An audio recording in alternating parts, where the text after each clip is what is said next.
हत्याकांड में जो पीड़ित परिवार है, जिनको पूर्व सांसद पप्पू यादव ने जो सहायता राशि दी है, पप्पू यादव को आदरपूर्वक सम्मानजनक तरीके से उधार पैसा समझ के वापस करना है। तब तक हम अन्न ही नहीं जल भी नहीं ग्रहण करेंगे जब तक हमारा जो भाई मनोज सिंह पार्स हॉस्पिटल में भर्ती है, उसकी इलाज में जितना खर्च होगा उस पैसे की व्यवस्था हम नहीं कर लेते हैं। मेरे पास अकाउंट पे पैसा नहीं है।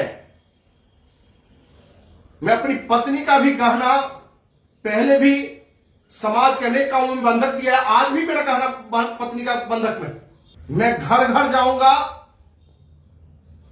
हाथ जोड़ के भीख मांगूंगा अपने भाई के इलाज के लिए। हमारे जो भाई मनोज सिंह पारस हॉस्पिटल में जीवन मृत्यु के खेल में फंसे हुए हैं, करोड़ों रुपया भी खर्च होगा तो समाज के घर घूम घूम के हम भीख मांगकर भी उनका इलाज कराएंगे। इसके इलाज भर पैसा जब तक नहीं हो जाता है, एक बूंद पानी कंठ के नीचे नहीं जाएगा। ये मैं अपने तीनों बच्चे का शपथ लेकर आपको कहता हूं।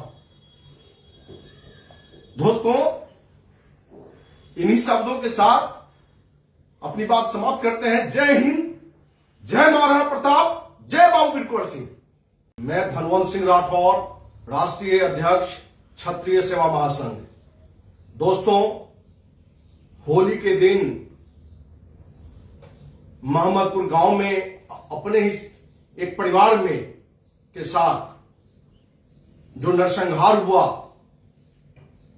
और उस हत्याकांड के बाद बिहार ही नहीं बल्कि पूरे देश के हर राज्य से क्षत्रिय समाज या हम कहें कि अपने राज्य से अन्य समाज के भी लोग पीड़ित परिवार के प्रति संवेदना व्यक्त करने के लिए, सहयोग के लिए मोहम्मदपुर गांव पर उपस्थित हुए। और इस हृदय विदारक घटना के बाद पूरे देश को, पूरे समाज को, क्षत्रिय समाज का हर संगठन या हर व्यक्ति एक मैसेज दिया कि हम बुरे समय में हम किसी भेदभाव को बिना रखे हुए हम अपने परिवार के साथ हैं और परिवार के साथ भी बिना किसी समाज के, किसी भी समाज के प्रति नकारात्मक बिना बात किए हुए भाईचारा का माहौल बनाते हुए हम अपने परिवार के साथ खड़ा नजर आएंगे। या जो मीडिया इस हृदय विदारक घटना पर एक शब्द नहीं बोला, शुरुआत में जो घटना घटी नहीं, 1 घंटा के अंदर एक एक चैनल पर 4-4 वीडियो चलने लगा। बिहार झारखंड न्यूज का हमने अध्ययन किया उस समय कि एक न्यूज कि 5000 गाड़ियों के काफिला के साथ करनी सेना मोहम्मदपुर गांव में उपस्थित होकर ब्राह्मण समाज को मन भयभीत किया, बम फोड़ा, आग लगी किया, जो कोई घटना नहीं थी। आप उस डेट की अनेकों चैनल का आप हेडलाइन इस तरह के देखे होंगे। जो सच्चाई है कि उस दिन करनी सेना ही नहीं बल्कि क्षत्रिय समाज के जितने भी संगठन हैं या अन्य समाज से भी बहुत सारे लोग उस अंतिम शोक सभा में, कार्यक्रम में अपनी उपस्थिति दर्ज करने के लिए आए थे। और जो सच्चाई है, 100 से 125 के बीच में गाड़ियां गई थी और समापन तक कोई घटना नहीं घटी। उस घटना को क्षत्रिय समाज को जिस तरह से फिल्म में आजकल बहुत सारे इतिहासकार इतिहास में खलनायक के रूप में प्रस्तुत करता है, उसी तरीके से इस मीडिया ने खलनायक के रूप में प्रस्तुत करने का प्रयास किया।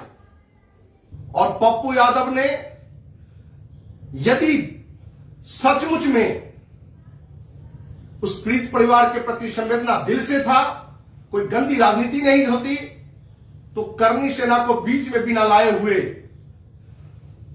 यदि मदद जो जानकारी में आई है कि कल उन्होंने पारस हॉस्पिटल में 2 लाख रुपया दिया है, 1.5 लाख रुपया कल मोहम्मदपुर गांव जाके पीड़ित परिवार को दिया है, साथ ही घोषणा किया है कि मैं इस परिवार की हर लड़की की मैं शादी कराऊंगा।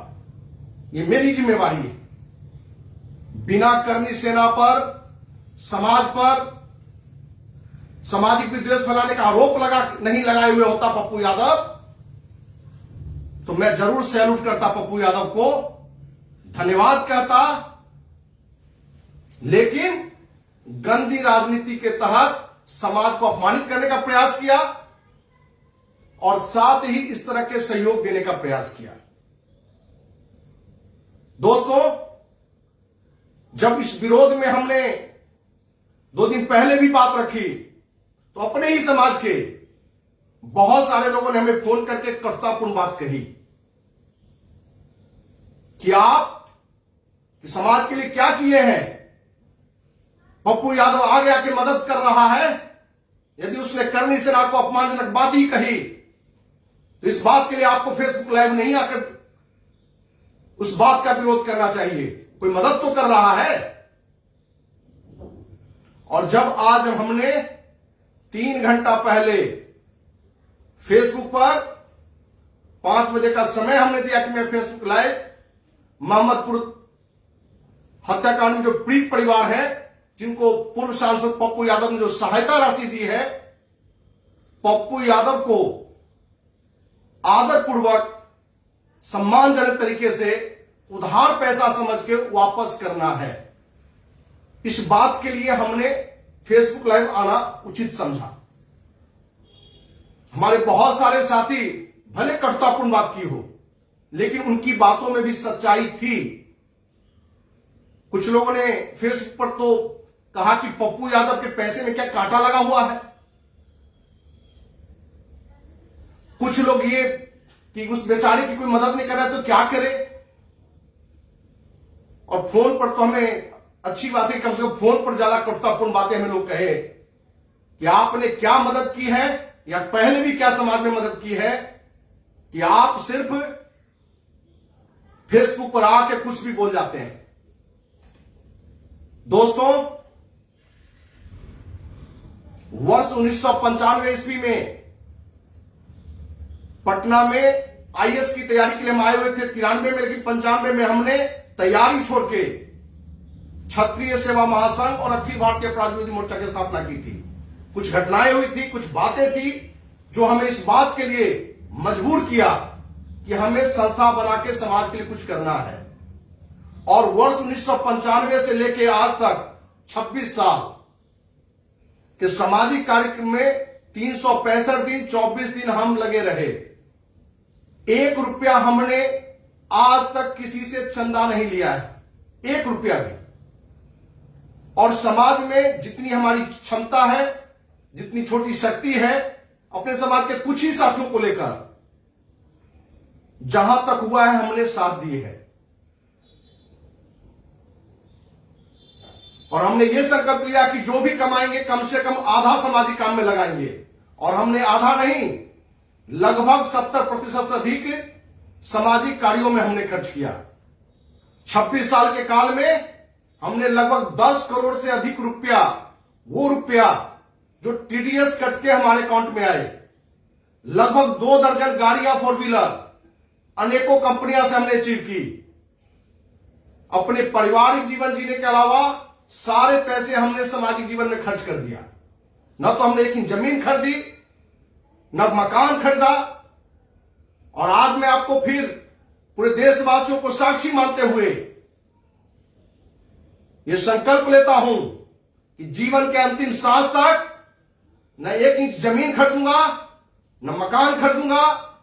अपनी कमाई से एक पारिवारिक निम्न मध्यम जीवन के अलावा कोई किसी तरह का धन संग्रह हम नहीं करेंगे।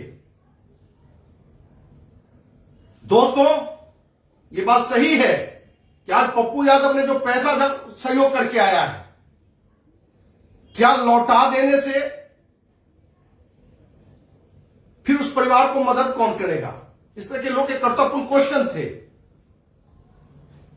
पहली बात कि जो पीड़ित परिवार है, कहीं ना कहीं उनको यह पता नहीं है कि हमारे ही समाज को अपमानजनक टिप्पणी करके पप्पू यादव इस तरह के सहयोग दिए हैं, इसलिए उन्होंने सहयोग लिया है। और इन सहयोग को उनको वापस हम सम्मानजनक तरीके से करेंगे। यदि वापस नहीं लेंगे तो उन पैसों को उनको जानकारी में देते हुए किसी अन्य गरीब को मदद कर दिया जाएगा।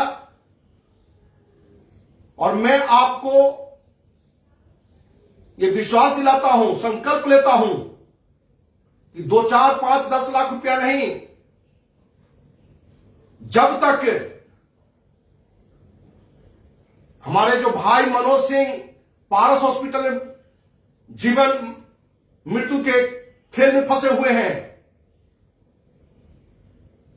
करोड़ों रुपया भी खर्च होगा तो समाज के घर घूम घूम के हम भीख मांगकर भी उनका इलाज कराएंगे। और अभी से तब तक हम अन्न ही नहीं, जल भी नहीं ग्रहण करेंगे जब तक हमारा जो भाई मनोज सिंह पारस हॉस्पिटल में भर्ती है उसकी इलाज में जितना खर्च होगा उस पैसे की व्यवस्था हम नहीं कर लेते हैं। दोस्त, आपको यह जानकारी होगी कि अपराध और भ्रष्टाचार के खिलाफ लड़ाई लड़ने के लिए हमने yes human care private limited company बहुतों साथियों से कर्ज लेकर हमने बनाई है। आज भी हमारे पास पटना कार्यालय में, पटना ऑफिस में 50 लाख रुपए से अधिक का प्रोडक्ट है, आयुर्वेद हेल्थ केयर प्रोडक्ट। हम इस फेसबुक के आपको हाथ जोड़ के आग्रह करते हुए कि health care product yes human care का 40% छूट पर आपको मिलेगा। ये एक ऐसा प्रोडक्ट है जो स्वस्थ लोग हैं वो भी प्रोडक्ट ले सकते हैं, क्योंकि फूड सप्लीमेंट टाइप की प्रोडक्ट है। एलोवेरा, नोनी, एस्प्लिना, आयरन, कैल्शियम, इस टाइप के अनेकों 50-60 प्रोडक्ट अपने पास में है। एक तो 40% डिस्काउंट पर आपको प्रोडक्ट मिलेगा और ये जितने प्रोडक्ट के पैसे आएंगे ये 100% पैसे हमारा भाई जो पारस अस्पताल में भर्ती है वो पूरा पैसा उसके इलाज में सहयोग किया जाएगा। क्योंकि आज मेरे पास अकाउंट में पैसा नहीं है। मैं अपनी पत्नी का भी गहना पहले भी समाज के अनेक कामों में बंधक दिया है, आज भी मेरा गहना पत्नी का बंधक में। लेकिन हमारा कोई भाई हॉस्पिटल में आर्थिक कारण से यदि मरता है तो हम पूरे समाज के लिए कलंक की बात है। मैं तब तक एक बूंद पानी नहीं लूंगा जब तक पूरी खर्चा की व्यवस्था हम नहीं कर लेंगे। आपको जिनको लगता है कि हम प्रोडक्ट खरीद करके सहयोग कर सकते हैं, क्योंकि 40% डिस्काउंट पर ये प्रोडक्ट आपको मिलेंगे, मतलब इससे सस्ता प्रोडक्ट क्यों कहीं नहीं मिलेगा। क्योंकि इस कंपनी की हमने स्थापना इसी बात को लेकर की थी कि इसकी 100% प्रॉफिट सोशल एक्टिविटी में लगेगी। लेकिन आज ये प्रॉफिट नहीं, जितना प्रोडक्ट बिकेगा सारा पूंजी हमारे भाई मनोज सिंह के इलाज में लगेगा। साथ ही हमने 26 साल के सामाजिक जीवन में चाहे 1 रुपया हमने चंदा किसी से नहीं लिया। मैं घर घर जाऊंगा, हाथ जोड़ के भीख मांगूंगा अपने भाई के इलाज के लिए। तब तक भीख मांगूंगा जब तक उसके इलाज के लिए पैसा पर्याप्त नहीं हो जाएंगे। और पहले ही हमने कह दी थी कि 2, 4, 10 लाख नहीं, जितनी खर्च होंगी, जो एक डाटा वहां से हमें मिलेगा, उतने पैसे घर घर जाके व्यवस्था करने का हम प्रयास करेंगे। और अपने समाज को ये मैसेज हम देना चाहते हैं कि तब तक हम एक बूंद पानी भी अभी से ग्रहण नहीं करेंगे। और यहां से उठने के बाद इस अभियान में हम लग जाएंगे। मेरे पास 50 लाख से अधिक का प्रोडक्ट है। यदि सिर्फ पटना शहर से ही जितने भी अन्य समाज की बात छोड़ भी दे तो सिर्फ राजपूत समाज में ही इतने लोग हैं कि कोई 1000, कोई 2000, 5000 का प्रोडक्ट भी ले लेगा तो 50,000 का प्रोडक्ट बिक सकता है। और ये 50 लाख रुपया हमारे भाई के इलाज में चला जाएगा। ये सच्चाई है कि आज मैं संघर्ष में हूं, आत्म संघर्ष में, लेकिन हमें इसकी परवाह नहीं है, क्योंकि हमारे कुछ भाइयों ने कहा कि सिर्फ फेसबुक लाइव पर आने से क्या उस व्यक्ति का इलाज हो जाएगा। कहना सही है, लेकिन दोस्त मैं 50 साल उम्र पार कर चुका हूं, 51 साल हो चुका हूं, और जन्म से लेकर अभी तक जिस गांव से मैं हूं, हरसिंहपुर कोठी गांव समस्तीपुर, आप जाकर पता कर लेना, जब से होश संभाला हूं, गांव से लेके बिहार की राजधानी और देश की राजधानी, कहीं भी हमने कोई गलत कार्य नहीं किया और अपनी मेहनत की सारी कमाई समाज में लगाया। हमने संचय हमने नहीं किया, जहां हमने एक रुपया चंदा नहीं लिया। लेकिन आज ये संकल्प हम आप सबों के साथ हम लिए हैं कि हम पूरे जीवन के अंतिम सांस तक न तो हम एक जमीन खरीदेंगे, ना मकान खरीदेंगे, ना किसी तरह का धन संचय नहीं करेंगे। और जो 26 साल हमने आज तक रुपया चंदा नहीं लिया, घर घर हम जाके हाथ जोड़ेंगे, बड़ों का पैर भी हम पकड़ेंगे, लेकिन पैसे की कमी नहीं होगी। और इसके इलाज भर पैसा जब तक नहीं हो जाता है, एक बूंद पानी कंठ के नीचे नहीं जाएगा। ये मैं अपने तीनों बच्चे का शपथ लेकर आपको कहता हूं। दोस्तों, इन्हीं शब्दों के साथ अपनी बात समाप्त करते हैं। जय हिंद, जय महाराणा प्रताप, जय बाबू वीर कुंवर सिंह।